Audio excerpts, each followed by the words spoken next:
बच्चों, हमने पहले की वीडियोस में ये स्टोरी समझी, अब हम समझने जा रहे हैं इसके क्वेश्चन एंड आंसर्स को। चलो देखते हैं। Question number 1, what are some of the signs of approaching winter referred to in the text. ऐसे कौन कौन से इशारे हैं, सिंबल्स हैं, जिससे हम कह सकते हैं कि ठंड आने वाली है। तो आंसर देखते हैं। The signs of approaching winter are the movement of birds to warm south, the woolens needed by people and the dead leaves covering the ground। ठंड आने वाली, इसके अगर हम इशारे देखें तो चिड़िया जो थी वो वार्म साउथ की तरफ उड़ना शुरू हो गई थी, वो उस तरफ जाने लग गई थी। लोगों को गर्म कपड़ों की ज़रूरतें महसूस हो रही थी और बहुत सारे पत्ते, झड़े हुए जो पत्ते थे वो ग्राउंड पे फैले हुए नज़र आ रहे थे। अब क्वेश्चन नंबर 2 देखने जा रहे हैं, जो कि क्या बताया जा रहा है, ट्रू फॉल्स। जिसमें पहला है, Soapy did not want to go to prison. Soapy जेल जाना नहीं चाहता था। हम जानते हैं कि सोपी को जेल जाना था, इसलिए ये आंसर होगा false. Soapy had been to prison several times. Soapy जो था वो पहले भी बहुत बार जेल जा चुका था, तो answer is true. It was not possible for Soapy to survive in the city through the winter. Soapy के लिए इस शहर में सर्वाइव करना, बचना क्या बोलते हैं, पॉसिबल नहीं था। हाँ, आंसर आएगा ट्रू। क्यों? क्योंकि उसके पास घर नहीं था। Soapy hated to answer questions of a personal nature. Soapy को कभी भी जो भी क्वेश्चंस पर्सनली पूछे जाते थे वो उसका आंसर देना उसे पसंद नहीं था, तो आंसर है ट्रू। आगे देखते हैं। Question number 3, What was Sophie's first plan? Why did it not work? सोपी का पहला प्लान क्या था और वो क्यों काम नहीं किया? He would go to eat at restaurant and would then tell them he had no money. They would immediately call a cop who would arrest him. But as soon as he put his foot inside the restaurant, the waiters blocked his entry. Thus, his first plan did not work.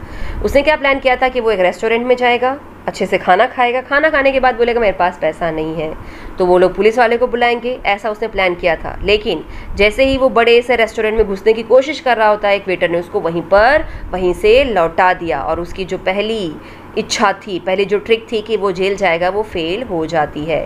Question number 4, but the cops mind would not consider Soapy. What did the cop not considered and wide. लेकिन जो corp था, जो police वाला था, वो सोपी की बातों में नहीं आया।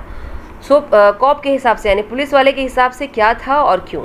The policeman did not believe that Sophie had broken the window glass. The reason was that no such criminal would stop and talk to policeman.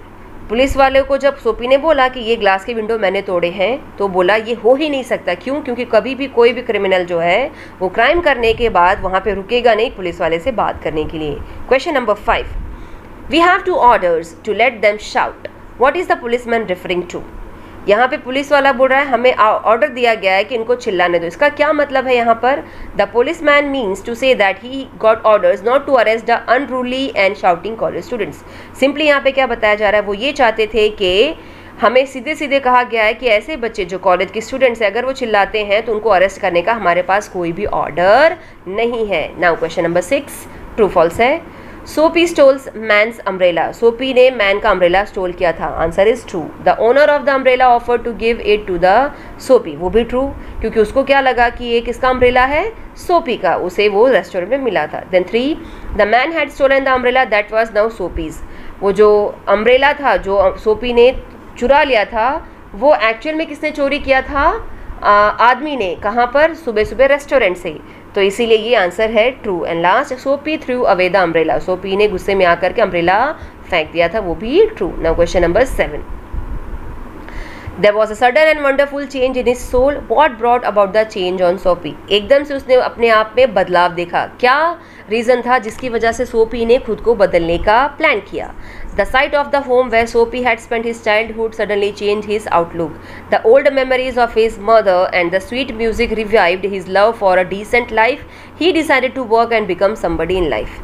जब वो रास्ते से जा रहा होता है, सुनसान गली से जा रहा होता है, तभी उसको एक घर नज़र आता है जहाँ से उसका बचपन जुड़ा हुआ था।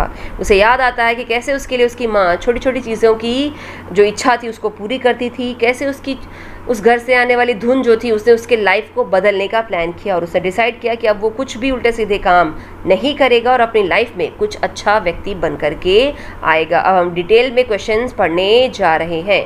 Suppose no cab came at the end, what would Soapy's life be like through the winter. मान लो अगर कोई भी पुलिस वाला नहीं आता तो सोपी की लाइफ कैसी होती ठंड में।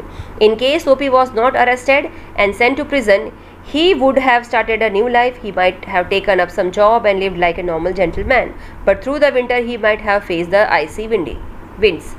अगर मान लो पुलिस वाला उसको जेल में लेके नहीं जाता तो वो अपनी लाइफ को नए सिरे से शुरू करता, वो एक जॉब ढूंढता और एक नॉर्मल व्यक्ति की तरह, एक अच्छे इंसान की तरह काम शुरू करता। लेकिन हाँ, उसे डिफ़िकल्टी भी होती। क्या डिफ़िकल्टी होती?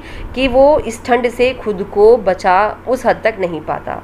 Then comes question number 2, retell an episode in the story which is a good example of irony in the situation।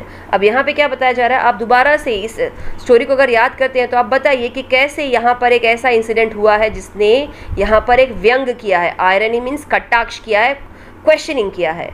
Soapy was keen to be sent to prison for 3 cold months. He made several attempts to get arrested, but none of his plan worked. Finally, when he decided to live a decent life honestly, he was arrested. Such an episode is ironical. सोपी ने सोचा था कि वो jail जाएगा। क्यों? क्योंकि ठंड के मौसम में उसके पास खाने के पैसे नहीं है, कपड़े नहीं है, रहने के लिए घर नहीं था। तो उसने प्लान किया कि वो बहुत सारे उल्टे सीधे काम करेगा और कोई ना कोई प्लान से वो जेल में चला जाएगा। लेकिन जब उसका कोई भी प्लान सक्सेसफुल नहीं होता तो उसने डिसाइड किया कि वो अपनी लाइफ को डिसेंटली जिएगा, लेकिन वो भी नहीं होता। फाइनली बिना कुछ किए उसको पुलिस वाले पकड़ के जेल में ले जाते हैं। तो मेरे हिसाब से ये सबसे बड़ा आयरनिक है, यानी आयरनी है, यानी व्यंग है। क्योंकि जब उसने गलत करने का सोचा तो उसके साथ सब अच्छा हुआ, और जब उसने अच्छा करने का सोचा तो उसके साथ सब कुछ गलत हो जाता है। अब बात करेंगे शॉर्ट आंसर्स टाइप क्वेश्चंस की। Why was Soapy move restlessly on his seat? सोपी क्यों रेस्टलेसली अपनी सीट पर घूम रहा था? Soapy was a homeless, jobless man. Cold winter was approaching fast. He was lying on his seat in Madison Square. He had to find some way to face the cold. Therefore, he moved restlessly on his seat. Soapy एक बेघर jobless, बिना नौकरी वाला एक आदमी था। ठंड आ रही थी, वो अपनी सीट पे बैठा हुआ था। मेडिसिन स्क्वायर नाम की जगह है वहाँ पर। अब उसे कोई एक जगह ढूंढी थी जहाँ पर वो इस ठंड से अपने आप का बचाव कर सके, इसीलिए वो सीट पर कभी ऐसे बैठता था तो कभी उल्ट पुल्ट करता रहता था। Question number 2, what were Soapy's hopes for the winter? Soapy की क्या उम्मीदें थी ठंड को लेकर के? सोपी did not have high hopes for the winter. He had no thought of sailing away on a ship. He was not thinking of southern skies or the Bay of Naples. He hoped to spend 3 months in the prison on Blackwell's Island. उसकी कोई बड़ी इच्छाएं नहीं थी। Simply इच्छा क्या थी कि वो ब्लैकवेल आइलैंड पे चला जाए एक जेल में। क्यों? क्योंकि वो वहीं पे रहना सही समझता था। उसकी इच्छा नहीं थी कि वो किसी शिप में यानी नाव में इंजॉय करे या फिर सदर्न स्काई जाए या फिर बे ऑफ नेपल्स जाए। वो बस सिंपली ब्लैकवेल्स हिल्स पे जाना चाहता था। Question number 3, Why did Soapy not like to go to his known persons? क्यों सोपी को अपने जानकारों के पास जाने की इच्छा नहीं हुई?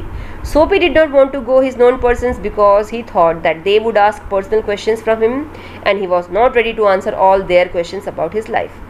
सोपी अपने जानकारों के पास इसलिए जाना नहीं चाहता था क्योंकि वो उसे पर्सनल क्वेश्चंस पूछते और ये नहीं चाहता था कि उसकी पर्सनल लाइफ को वो शेयर करे। Question number 4, Why did Soapy like to go to the prison? सोपी क्यों जेल जाना चाहता था? Soapy was a man of ego. He thought that a gentleman's own life was still his own life in prison. He considered the prison a better place than the houses of his known people. Therefore, he liked to go to the prison where he could get both food and shelter during the cold weather. सोपी को यहाँ पे एक घमंडी व्यक्ति बताया गया है। क्यों? उसके हिसाब से एक अच्छा इंसान वही है जो अपनी पर्सनल लाइफ को शेयर नहीं करता। अगर वो प्रिजन में नहीं जाता, जेल में नहीं जाता, तो उसको किसी न किसी के पास शरण लेनी पड़ती, और जिसके पास भी वो शरण लेने यानी रहने जाता उसको अपनी सारी पर्सनल डिटेल बतानी पड़ती जो वो उसे पसंद नहीं करता था। और कहीं ना कहीं जेल में जाने वाला व्यक्ति को खाने का खाना फ्री में मिलता है और रहने की जगह भी मिलती है, इसलिए उसके हिसाब से प्रिजन में जाना सबसे बेटर ऑप्शन था। Then comes question number 5, Why did Soapy hope to get food at a large and brightly lighted restaurant? सोपी ने क्यों ऐसी उम्मीद की कि वो लार्ज और ब्राइटली रेस्टोरेंट पे जाएगा तो उसको खाना मिल जाएगा? Soapy looked at right above his legs. His face was clean, his coat was good enough, the part of his body was to be seen above the table would look all right. So he hoped to get food at a large and brightly lighted restaurant. सोपी ने अपने पाँव को देखा तो ठीक ठाक लगा, चेहरा साफ सुथरा लगा, उसका कोट भी ठीक ठाक ही था, यानी पैर से ऊपर का जो हिस्सा था वो काफ़ी साफ़ सुथरा था। और टेबल पर एक बार यानी अगर आप कहीं भी चेयर पे बैठ जाते हो तो टेबल की जो एरिया है वो आपको लोअर पार्ट को तो कवर कर लेती है, इसीलिए उसने ये सोचा कि अच्छा खाना खाना है तो एक अच्छे रेस्टोरेंट में जाना सही रहेगा। तो ये था आपके the cop and the anthem chapter के question and answers. I hope आपको सारे क्वेश्चन एंड आंसर्स अच्छे से समझ में आ गए होंगे। प्लीज़ चैनल को लाइक करिए, सब्सक्राइब करिए, शेयर करिए, ये फ्री में है। Thank you.